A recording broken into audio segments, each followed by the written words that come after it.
Good morning, fellow punchers. The clock on the wall says 8:30 a.m. on whatever morning of the week it is. Back with a couple for today. Had problems last night with the videos on Racing UK. Don't know what was the reason for it.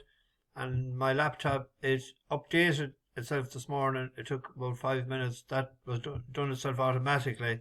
So we're all good to go with videos.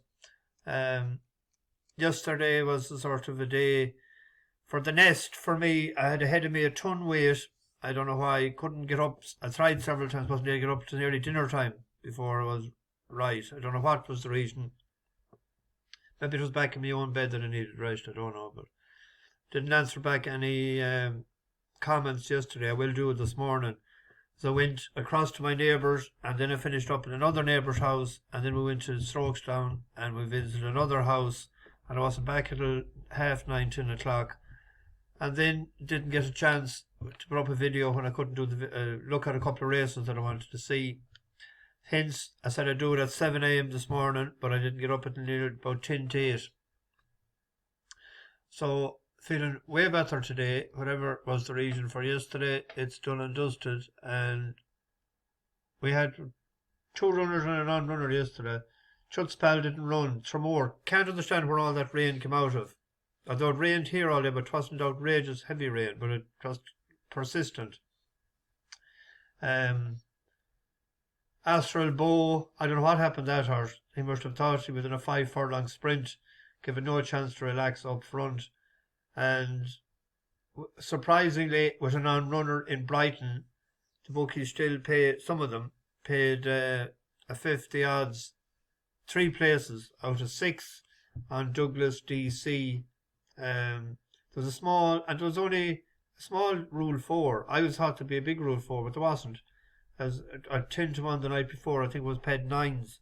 So there was a profit made on that. And the one I was afraid of, Astral Bow, with the best back for him, Carnarvon, that won the race. I was taking on Doha, but took it on with the wrong horse. If that had showed any bit of spark in its last run, I had said that was the first selection because it was the highest rated before. But back down and trip, worked the Oracle. So it was a pity I didn't stick with my first hunch. Anyway, on to today. I get out of the way. There is the Stanerra Stakes, the Fillies and Mare Group 3 in the Curragh. Very open affair. I went with the young improver, Countess of Tyrone. I was impressed with this turn of foot the last time in Down Royal. We were on, what were we on at all? We were on the Moiglear Falcon 8, wasn't it? Ran bad for us that day. But I was impressed by the way she picked up on the turn for home, 2 mile, and she's entered, I see, by the shrewd Paddy Toomey in the Ledger.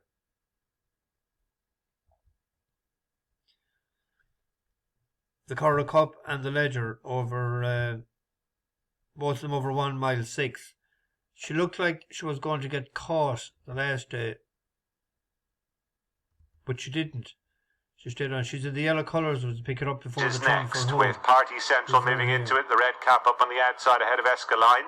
The very man is trying to make some headway from the back of the field. Falcon 8's been relegated to last position as they make the descent to the final 2.5 furlongs or so.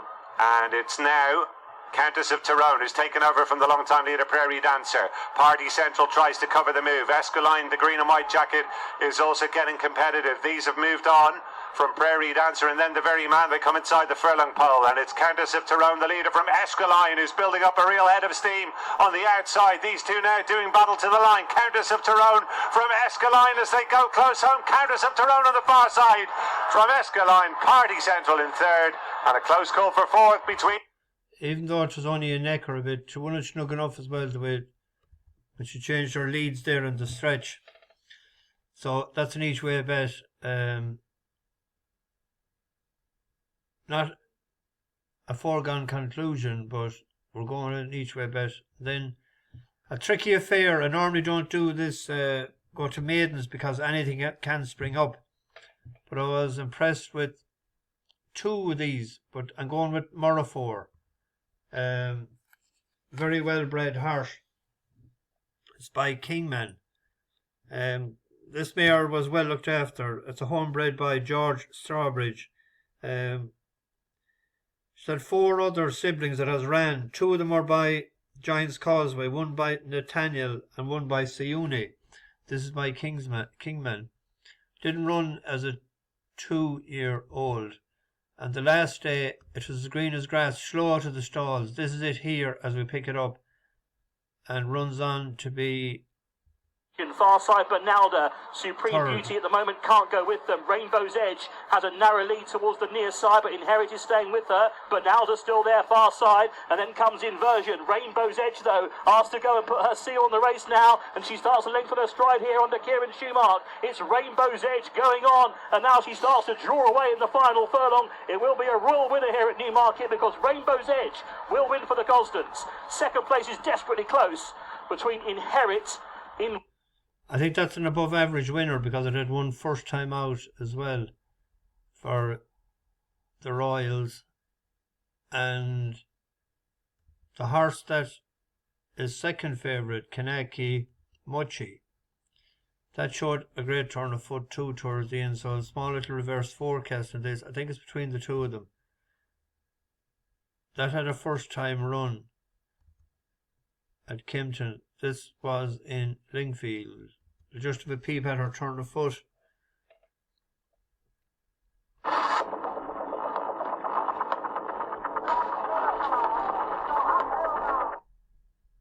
Mochi just being nudged along now by Jack Mitchell and has a bit of ground to make up. Spiritual Pursuit challenged by Queen of Zafine under the penalty, and they've kicked away from Phoenix Moon. Hilltop's running on quite well. Then Kanako Mochi beginning to find her stride, but it looks too late, and Queen of Zafine has quickened up very smartly from Spiritual Pursuit, who probably went too quickly, and up to the line, a flash of the tail or two just showing off. Queen of Zafine wins by 5. From in second, maybe Kanako Mochi. The step up to a mile will suit that, but we're going with the other one. And then in Kempton tonight, we're giving a second chance to Moel Arthur. Back to the last day. It didn't get the run of the race. The leader, Zoran, got first run. Wasn't able to peg it back. But if you look at his form in Kempton, second last in 2021,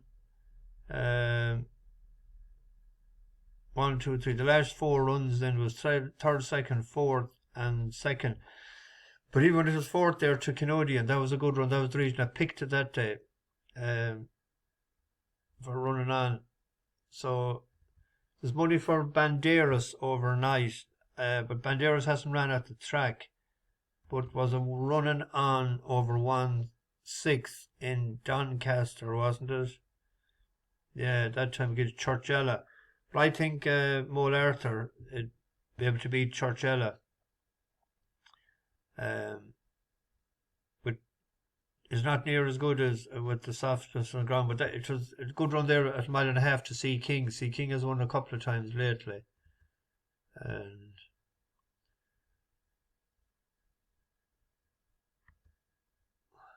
a quick look at the market movers to see if there anything.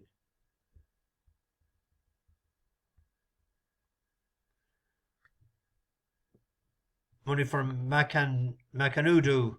That was a second the last time. Magical Zoe, 7s into 4s. That's against us.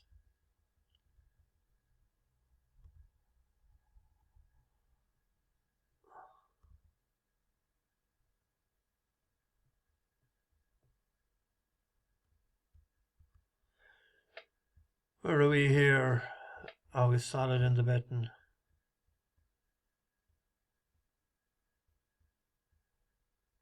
Banderas, 4s into 130 Banderas.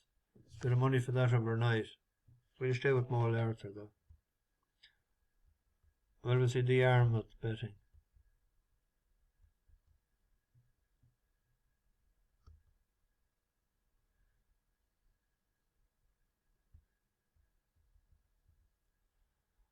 Fours into 3s, Kinaki, Mochi.